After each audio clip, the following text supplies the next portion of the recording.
The badge is better than having some heart. Okay, look now, look how they running. They beating white people down just to show us what's coming, or to show us we nothing, or to show us we only welcome when singing or balling. Just shut up and dribble. Word, look. Hey everybody, I'm Carrie Champion. Welcome to We the People. So today we are having a very candid conversation with athletes and artists who want to make sure that you use your voice to vote. Voting is your voice. So we have so many different issues that have happened in this country. It's really, truly unprecedented time. So I'm looking forward to these conversations. I think you'll be educated as well as entertained, but most importantly, informed. We have morethanavote.org, whenweallvote.org, and fairfight.com. Those resources are imperative as we try to change our future.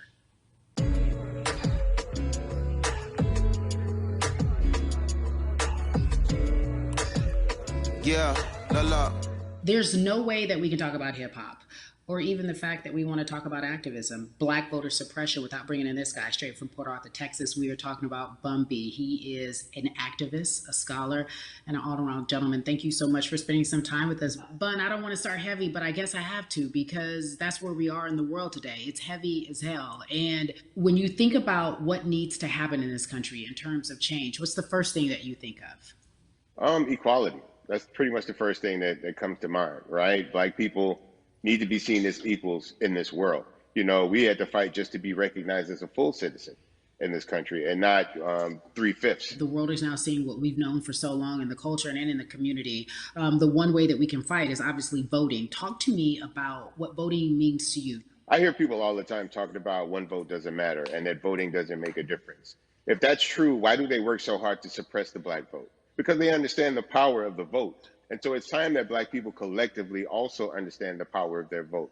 And not just on a national level, because a lot of times we only have this conversation every 4 years. People need to be very much involved in their local politics. They need to understand who their elected officials are, where they stand on issues that affect you. And you need to use your vote to either support the ones that care about you and your condition, or to elect people who do. A newer initiative that we're dealing with is educating felons, right? So in the state of Texas, if you're a felon, right, if you've been to jail or to prison, but you're no longer on probation or parole, you have the right to register to vote. Another thing that was just brought to my attention, there's an initiative called Orange, which is happening not just in Houston, but all over the country. If you're in jail currently during pretrial, but you have not been convicted, like you're still in jail waiting for your day in court, you are still eligible to vote. And you said something so key. They work so hard to hope that we stay uninformed, but more importantly, to suppress the Black vote.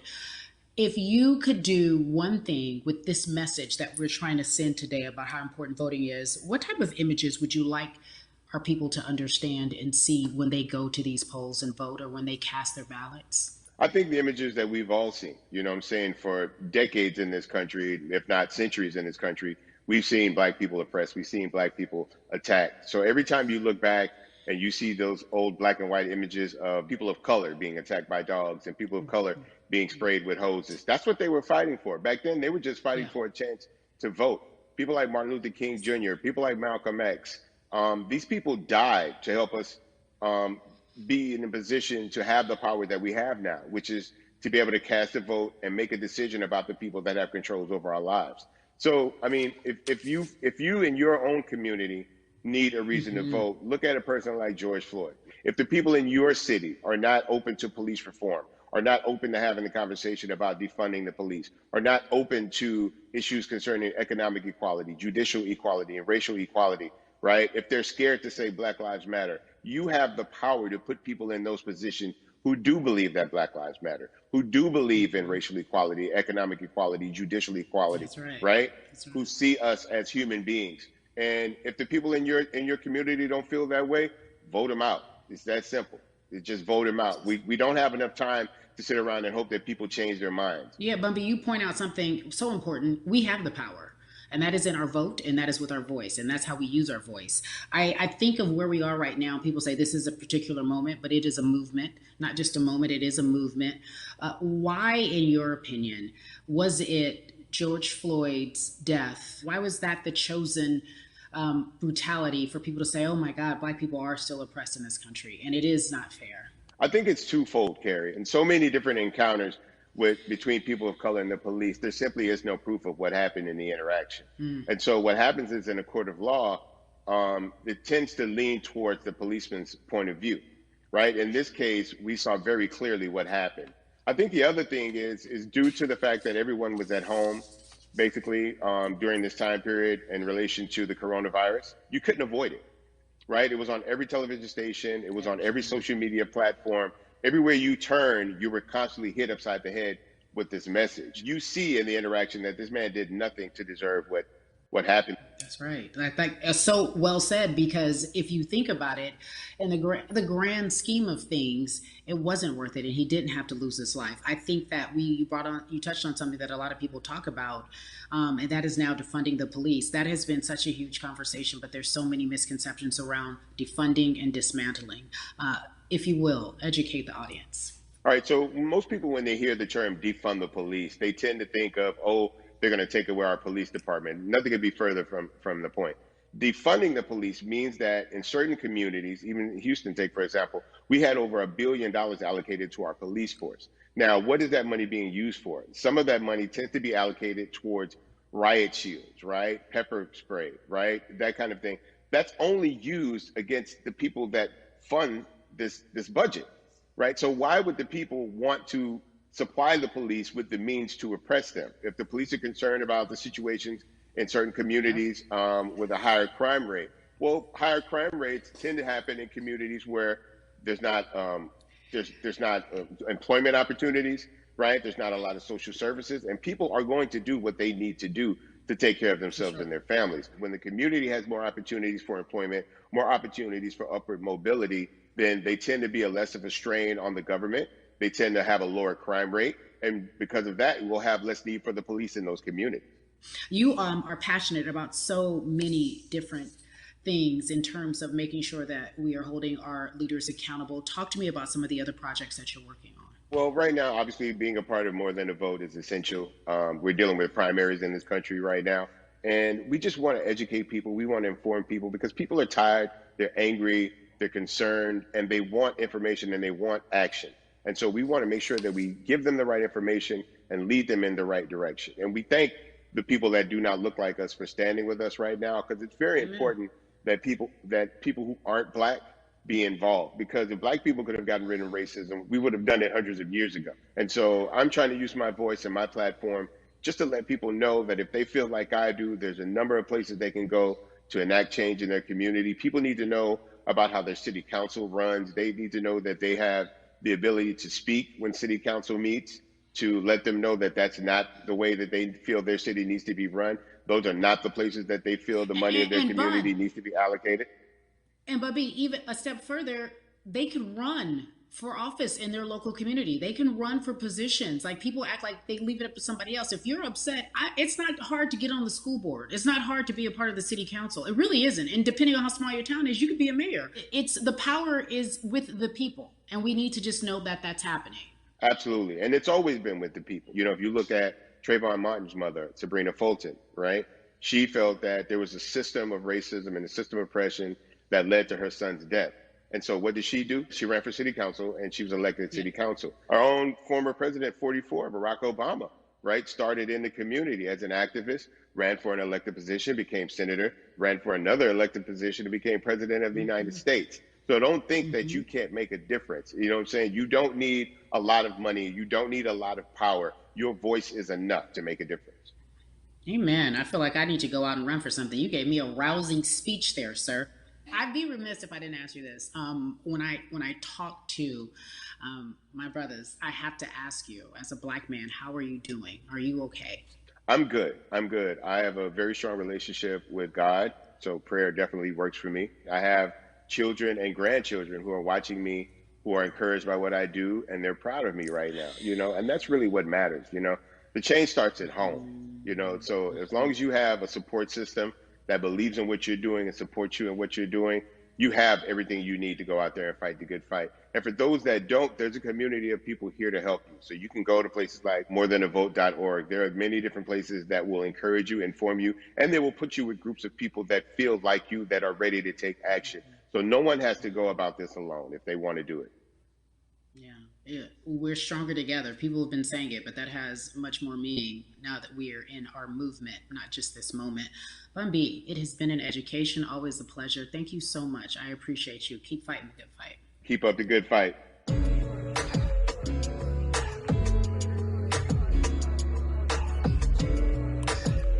Yeah, la la.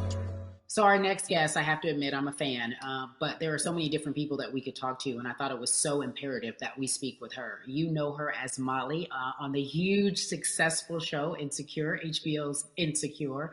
She also has a comedy special highlighting her Nigerian roots, and she's an amazing podcaster. Let's welcome in Yvonne Orji, everyone. You have such a beautiful way of making things funny, giving us our medicine with some candy, right?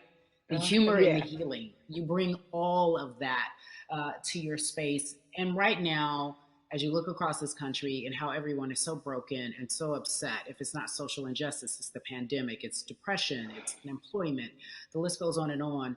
How are you doing, quite frankly? You know, I'm rediscovering self in a way that is hard, but necessary, that will lead to ultimate joy. I know it sounds like a lot, but no, I think I personally think that God put all of us on a global timeout. Like we just, America hasn't done as good as other people when it comes to timeouts because everyone else is out playing at recess, and we're still in the principal's office hoping and wishing we can come out. But I think that if we settle into the timeout and really learn the lesson that we're supposed to learn from this season, I think we'll emerge better. We'll learn how to play well with others in more ways than one. And so personally for me, I'm taking this time to learn me in a new way. I feel like I'm being ushered into a new season, and I'm getting still, because sometimes the busy confounds the work that we're supposed to actually be doing. We're busy doing other stuff, but we got work that we need to do on the inside. And I'm leaning into it. I'm like, dang, I thought I was gonna be able to rest like everybody else. And God's like, nah, we got work to do. You know what? And I think that's what everybody is saying about 2020. It's demanding that we be better. And you said it's a global timeout. What do you mean by that? Yeah, it's like everyone sit down, be humble, to quote the great prophet Kendrick Lamar. But no, seriously, sit down and let's reevaluate some things. Let us unearth and shake up the things that we have been trying to hide within ourselves, within our nation. I think America is going through an unraveling right now, a much needed, a much necessary one. And I think all eyes on us, right? There is no, oh, I was on the subway for an hour, so I didn't miss that thing that happened. No, everybody was home. Everybody, was watching when George Floyd died, and everybody, no one could hide it. Everyone was watching when Amy Cooper called the cops. Like, this is a time where it's like, oh, we can't pretend it away. We can't excuse it away. No. It's a global timeout. Sit down, watch, and let's learn. And globally, it's like, hey, we were going business as usual, but it ain't usual no more. Like that's old. Anytime change occurs, it's very uncomfortable. And so right now we're sitting with we're getting we're getting comfortable with the uncomfortable. The minorities, we've been comfortable with being uncomfortable, because that to me explains just the existence for whatever we want to do, how we break into our careers, how we live our lives, how we find ourselves one of the few or one of the first. And that's a lonely road.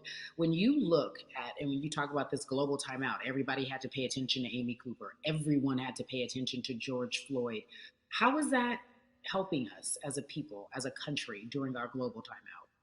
I think, well, one, we're not minorities, Carrie. You already know it. It's like these labels that they put on us. It's like the same way of saying like black on black violence. Also, there's no white on white violence. It's branding. Yeah, right. It's all branding. Yeah, you're right. It's like white people kill white people every single day. So no, there is no black on black violence. And if you say black on black violence, well, then let's brand white on white violence. Like, I watch Investigation Discovery. Ain't too many of us being featured.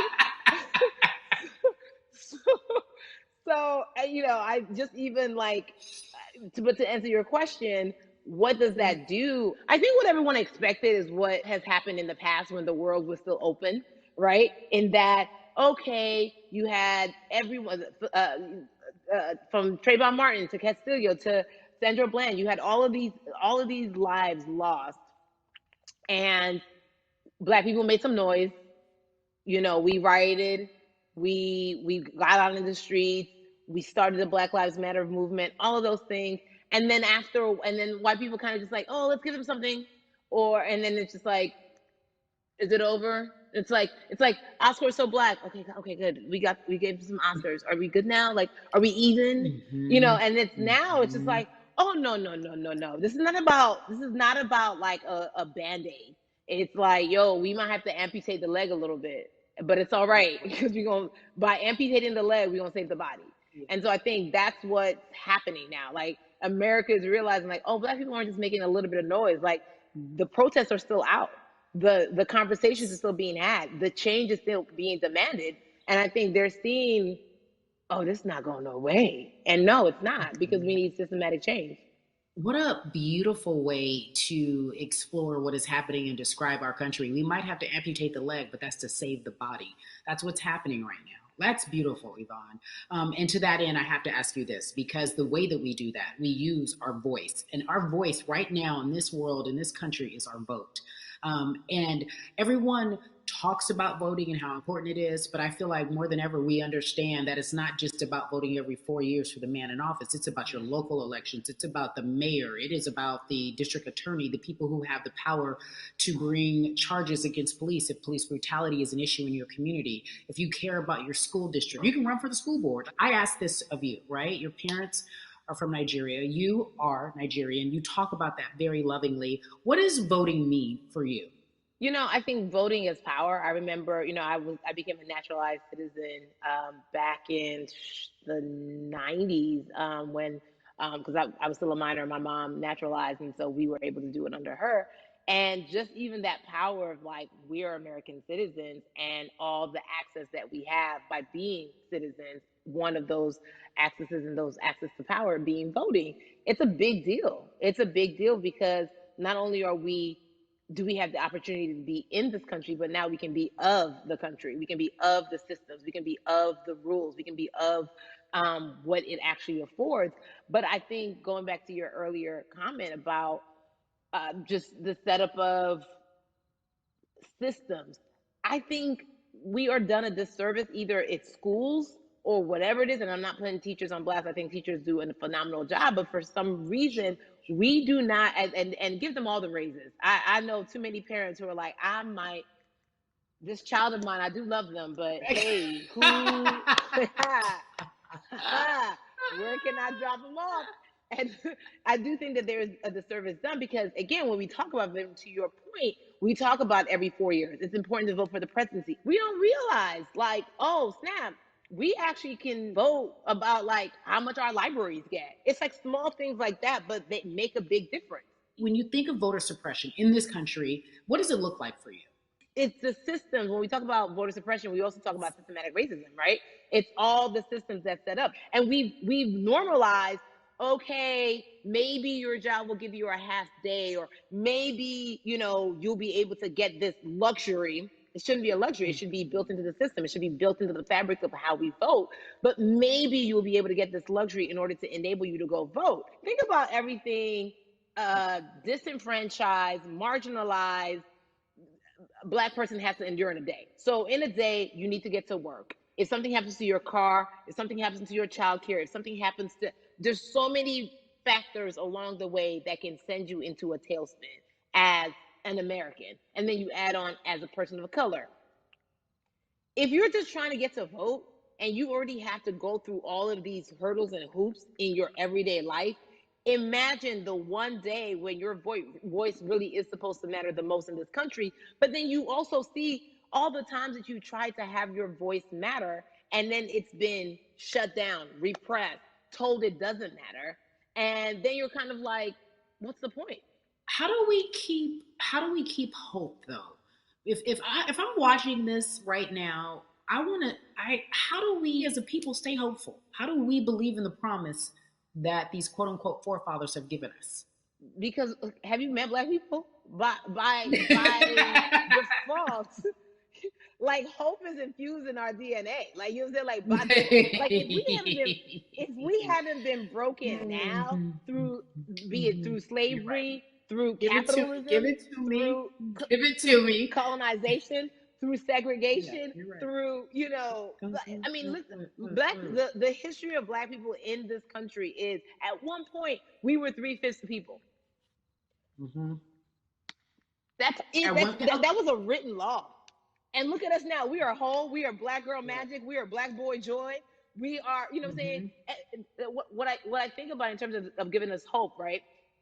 We're making a lot of people nervous right now, Carrie.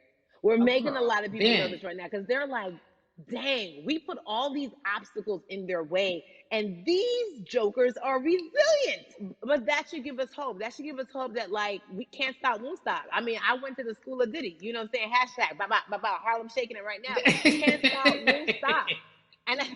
And I think that's our motto. We can't stop voting and we won't stop voting. We can't stop marching and we won't stop marching. We can't stop thriving and we won't stop thriving. To that end, because you led me directly there, I've been asking everyone who's appeared on this platform, what does activism look like? And I feel like back in the day, we had an idea. Yes, it is marching. Yes, it is protesting. Yes, it is speaking out against things that we feel are not right or unjust. But talk to me about what activism looks like for Yvonne Orji. Listen, activism, I think the beauty of activism is that it has many faces, right? You're going to have the people on the front lines. Like, you know what?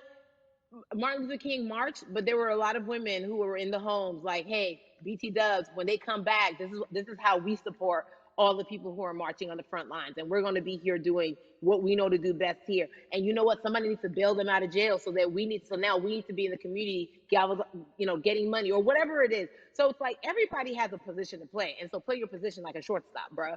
So whoever you are and whatever you do, play your position. So activism could look like, you know what? I'm not the one that's built to be on the front line, but you know what? My pockets go deep. So I'm gonna support the people on the front line. I'm a comedian. Black joy is a form of activism.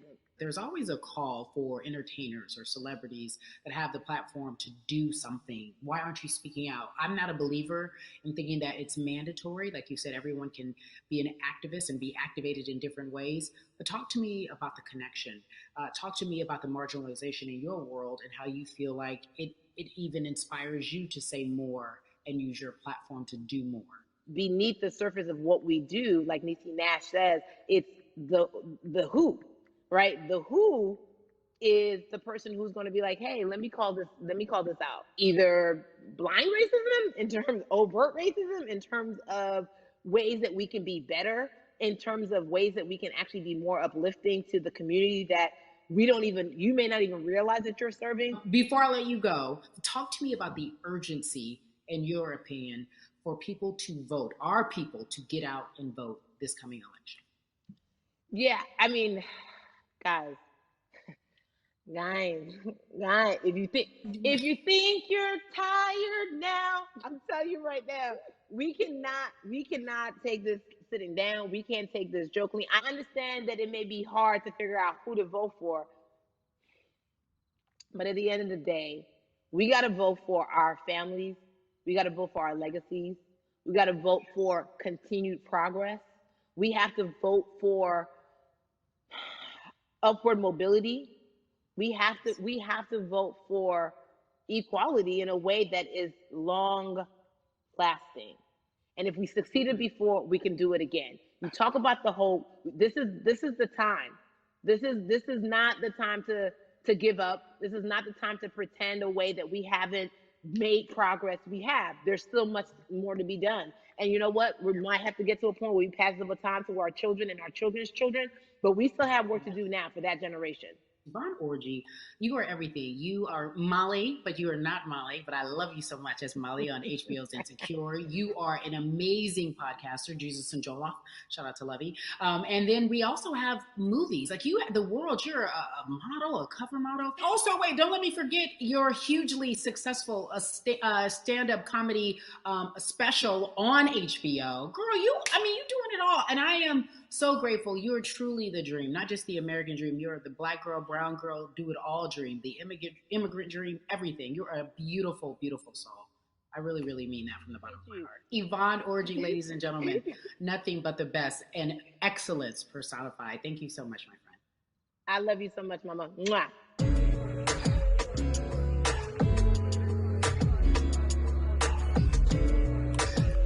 Yeah, la la. So Atlanta has been one of the hotbeds in terms of political unrest and social injustice. We've seen so much happen in that city, and we've also seen so much come from that city, including one of our very own founding fathers of the civil rights movement, and that's Martin Luther King Jr. But right now, we want to welcome in someone who has used his platform to talk about voting, to talk about racial injustice, and how he's trying to help. Atlanta's very own Russ joins us now on We the People. Russ, I'm not going to fan out and tell you what some of my favorite songs were that I listened to repeat on yours. We're going to get to the topic at hand. So Amazing. We got to talk about, recently you did an interview where you shared your outlook on culture and music. And you also were very candid about the fact that you have a privilege and that it's necessary for you to give back. Tell everybody about what that means. It's very obvious, I'm white and I'm in Black culture and I'm benefiting financially off of it. So I feel like if you're a white person financially benefiting off of Black culture, you have to put finances back into Black culture. It's just that simple. The screenshots with your feelings, it just comes off like fake empathy because it comes off very dismissive and very oh, that sucks for y'all, but anyway, back to what I was doing. Have you felt that way always, or is it now because of the time of where we are in this country? I've always had the feeling. I think now it's just obviously elevated. It's a new level and there's new, it's to the point now where you can't, first of all, you can't not say anything. Second of all, though, I just think saying something isn't enough anymore. I think, if you have the ability to put money back into a culture that you're financially benefiting from, you have the ability to, you should. It's interesting that you talk about it in that way because some people do believe that silence is the best way to go because it's hard to talk race, especially if you're white and you're in the Black culture. People just feel as if they can't talk about it. They feel awkward. They feel as if they don't have the privilege or the voice or the words. How do you find yourself right now in terms of interacting with people when they want to talk to you about social injustice, police brutality? What's going on in this country right now? Well, first of all, picking and choosing whether you want to be silent or not about race, that's a privilege in and of itself. But no, I mean, I try to just do my best to listen to the Black people around me and the educated Black people I have in my life. So I do my best to not act like I have all the answers for everything, especially in a culture that I'm not from. But that's why when we decided to raise the money for Black Lives Matter organizations, when we raised $500,000, we got on the phone with some of the women who started Black Lives Matter. I got on the phone with Tamika Mallory. I was on the phone with Karen Civil and talking with my friends to make sure the money went to the correct places, and people who really need it. It's just about listening. That's all. It's about listening. Let's talk about that for a moment because the way I think of activism, for me, it looks very differently. It's not necessarily just protesting on the front lines. I think that's great. But what about being an activist in the way in which you have decided to be one? What inspired you? What did it look like? You said you raised money for Black Lives Matter. What did you do? Mm-hmm. Walk us through everything that you did and how you find yourself in this moment right now. So for me, it was 3 years ago, I had a string of festivals. And I decided that I was going to wear T-shirts with a message on them because I figured what better time to use a platform than in front of, a bunch of people. So one of the T-shirts I wore was, if you want to change the system, speak up, white silence is pro-racism, the whole thing. And it didn't really it kind of got swept under the rug back then. But, when all this stuff started happening again, and it's been happening, the police brutality against innocent black people. I was like, man, I'm not the biggest artist in the world, and I certainly don't have the most white fans in the world, but I got a good amount of people that I can definitely mobilize and turn into some money. And I know they're down for the cause because it's merch, it's a good thing. And I've always been outspoken anyway, you know? And so how am I going to be in black culture and not be outspoken about racism? And then I got to ask you this, because you grew up in Atlanta, so that gives you a heads up, depending for so many people, because you're in the crux of that beautiful black city where there are so many wonderful black leaders, home of so much great music and things that speak to our culture right now. And we are really, really getting our word out, especially with this platform today, and saying that we must use our voice to vote. Talk to me about what the importance of voting for you in this upcoming election. Yeah, so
words are simply not enough anymore. You gotta do something, whether it's raising money, whether it's voting, or all the above. Like we gotta do something, you know.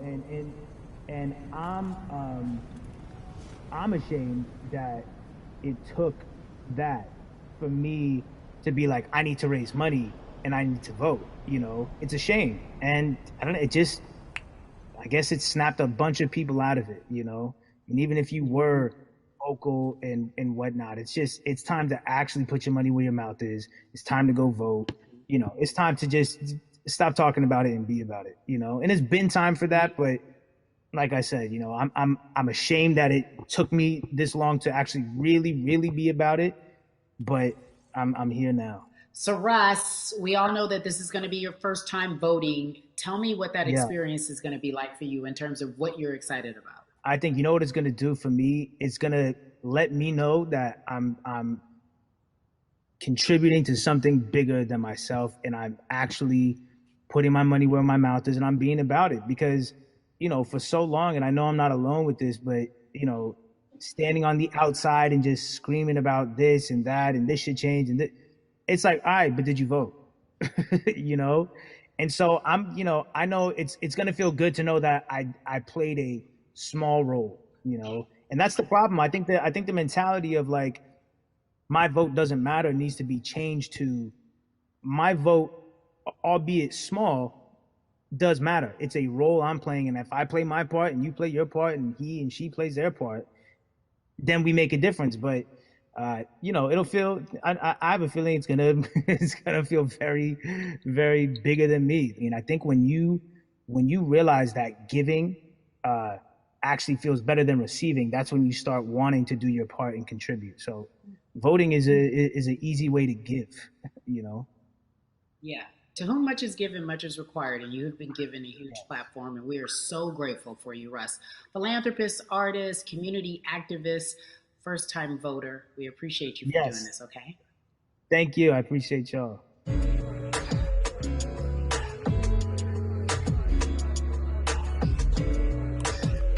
Yeah, la la. So, cities like Atlanta and Chicago have been at the forefront of the discussions, especially now in this country when we're talking about COVID-19 and systemic racism, as well as police brutality and what we can do in this country. Again, we're continuing our conversation, letting you know that your voice is your vote and your vote is your voice. We can change where we are in this country. Currently, I'd like to welcome in Chicago Cubs right fielder Jason Hayward. I appreciate you. I brought in Atlanta and Chicago because I know you grew up in the metropolitan area of Atlanta, more specifically McDonough. Let's be technical, and and you have been very vocal throughout this entire time in terms of what our country's been experiencing. Let's look at the past month and a half, if you will. What has been the hardest thing for you to deal with? The hardest thing for me to deal with, Carrie, this last month has just been going from the virus shutting everything down to us being called to action. We've had multiple police brutality situations. We've had people protesting, wanting to get the message out. But I really realized that I need to be a part of the positive message and make sure that doesn't get lost in all the chaos going on, for people to actually hear from a reasonable, respectable person who cares about everyone involved. A reasonable, respectable person who cares about everyone involved, which leads us to More Than a Vote. It is a beautiful collective of Black athletes and artists.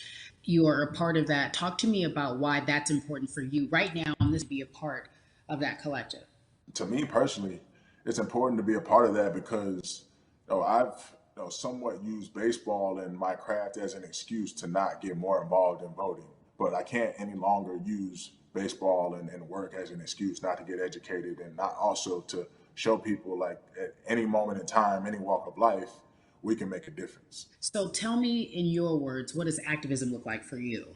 In my words, it looks like LeBron James, the biggest athlete right now on the planet, speaking up and breaking the ice for everyone. And I think for the first time, people see and hear from us. So now we have white teammates, we have other people speaking up and realizing, okay, like, this is how we go about doing this. And to me right now, social media, athletes speaking up, entertainers speaking up, like we're trying to do with More Than a Vote. You said something I thought was so key, because covering sports for so long, I know that it's tough for Black players specifically in Major League Baseball to talk about how they feel. Adam Jones did it in a very eloquent way early on, but there are very few that are vocal. You said you all were afraid. Why use that word, and why were you afraid? You was afraid because in 2019, there were 68 of us total. And there are 38 teams. There's 25-man roster on each team. There's a 40-man roster, which is on each team as well. And there aren't many of us. So we're outnumbered in that sense, but not always in a negative way when it comes to our teammates and our clubhouses. But to get to this point, you have to move a certain way. You got to be careful what you say. You can't ruffle feathers.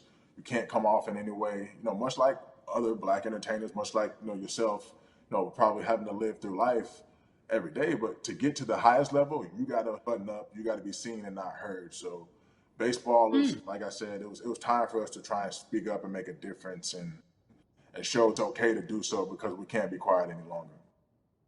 That is a button up, be quiet, be seen but not heard. That is an expression that a lot of Black folks can relate to in whatever aspect of professionalism that they experience, especially if they don't work for themselves. They just feel that. That is also a socialization that we have as Black folks, well, especially, like you said, if you want to get to the higher level.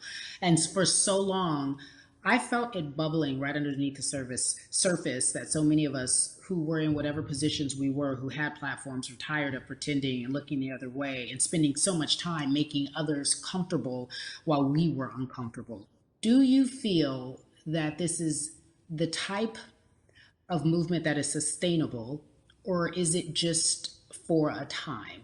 No, it takes everyone joining in on the conversation. And right now, I feel like more than ever, there is little things as possible to distract from bigger issues. And we saw on draft day, we saw our president, Theo Epstein, holding up the sign saying Black Lives Matter and wanting to include the rest of MLB in that. But now we're having those conversations as well. So I definitely think this is sustainable.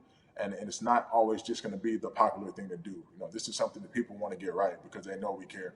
Jason, you said you think it's sustainable, that what you're seeing, especially with your colleagues in baseball, that this can be something where you're feeling more comfortable, feeling more safe to share how you feel about social injustice and police brutality. What are you doing right now in this moment with your platform to help change how we look at voting and how to educate the culture and the community about voting? Well, first, what I'm doing, Carrie, is joining up with More Than a Vote and joining up with other athletes and entertainers to get that message out and use our platform in that sense as a group. And try to create a brand with this to make it something that's not just about the election coming, make sure that it's about people getting educated for years to come and figure out where to vote and how to vote.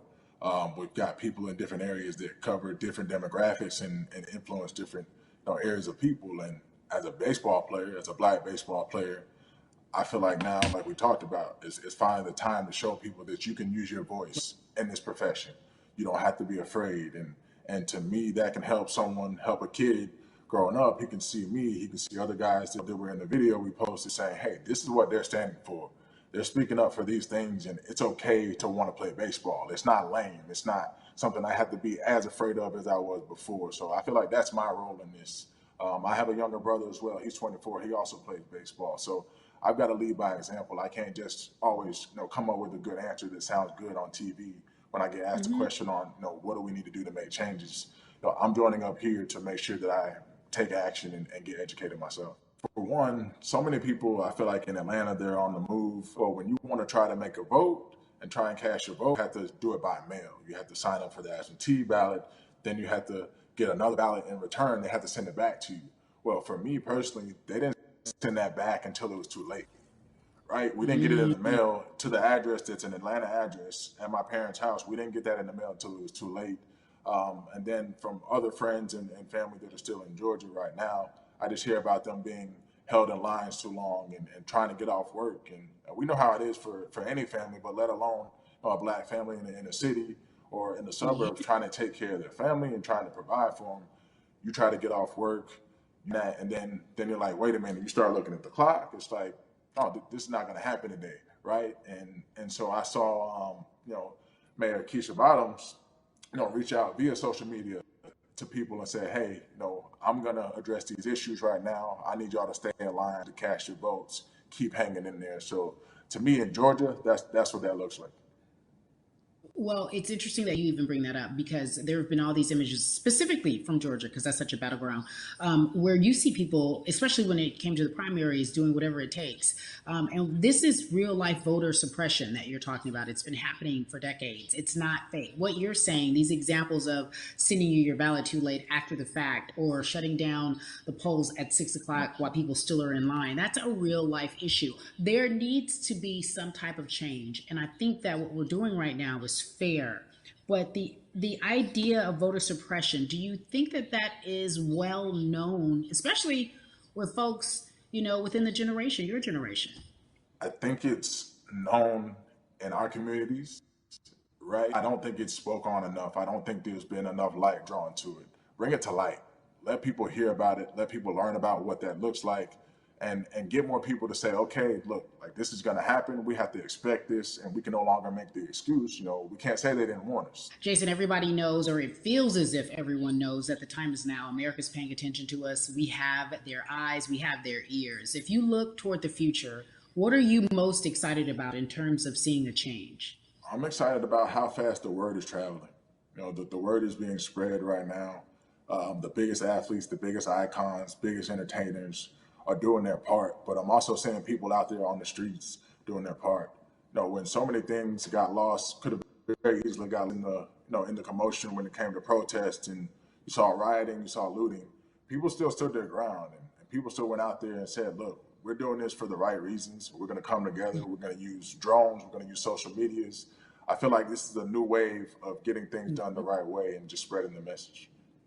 You're right about that. And you're right. People are spreading the word unapologetically. We out here. We doubling down. Thank you so much. I appreciate you. Right.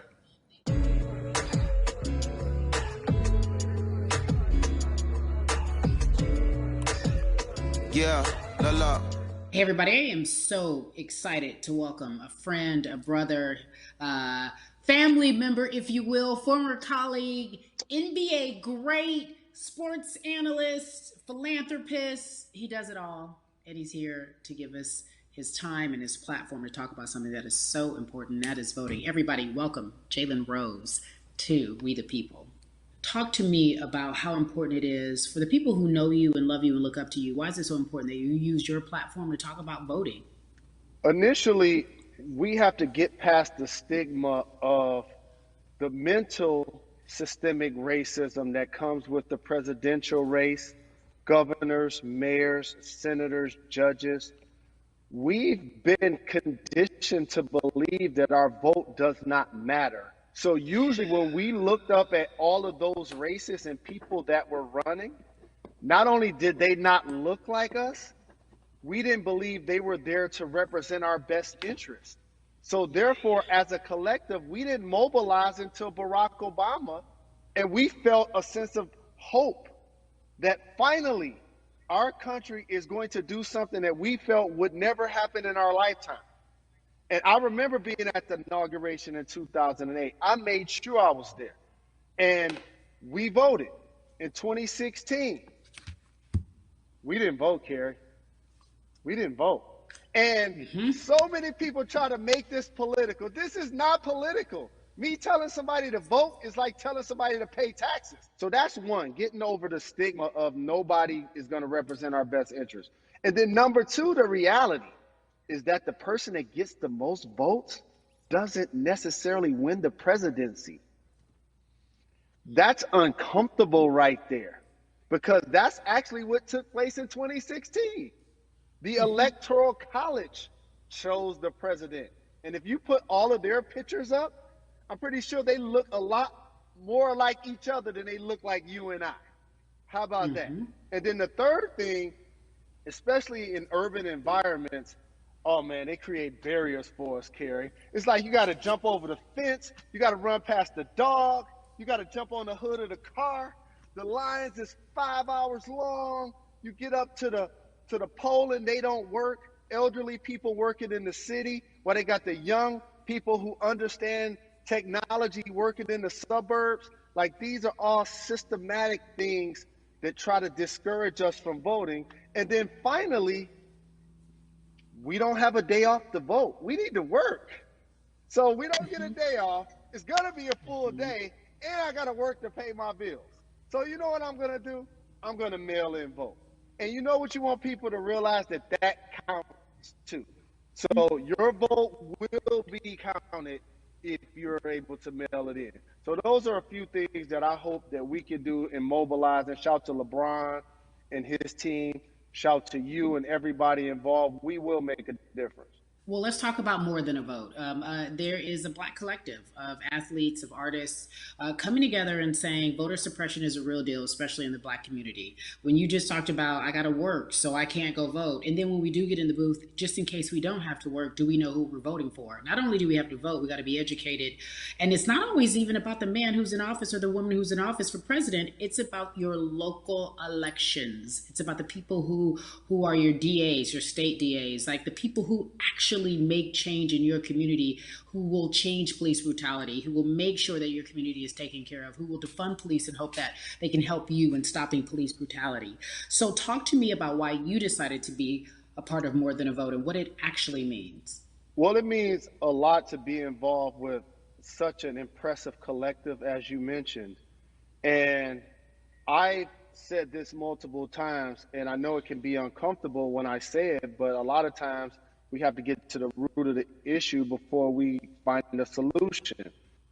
And the quote was, I wish America loved Black people as much as it loves Black culture.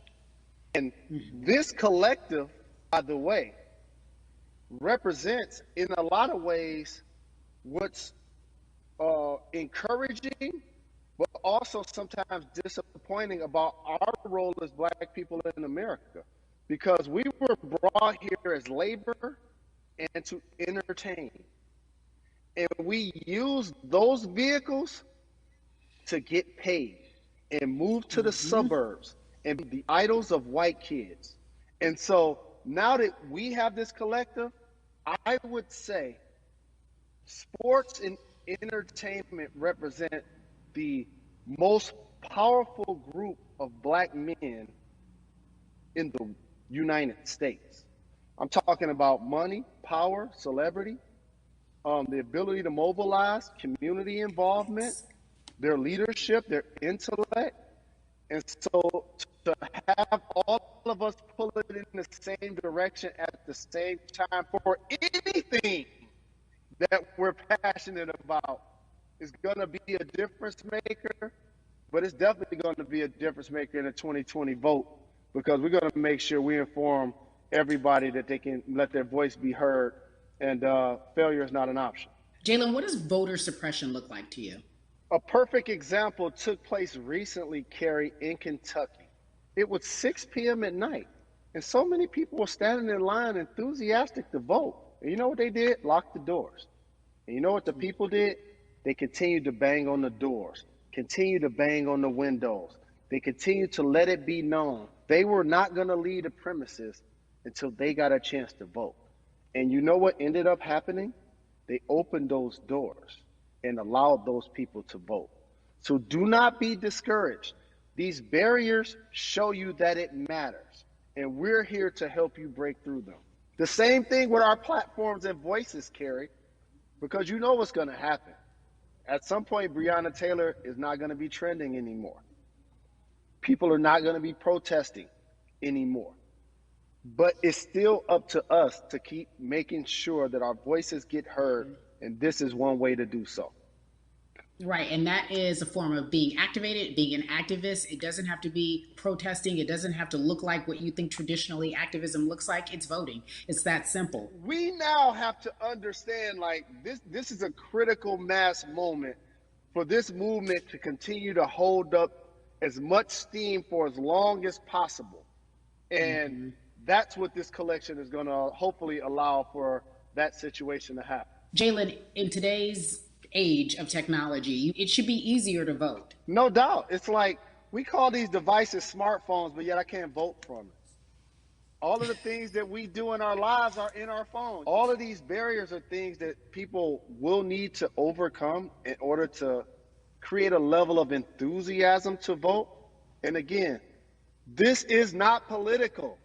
It's your right to do so.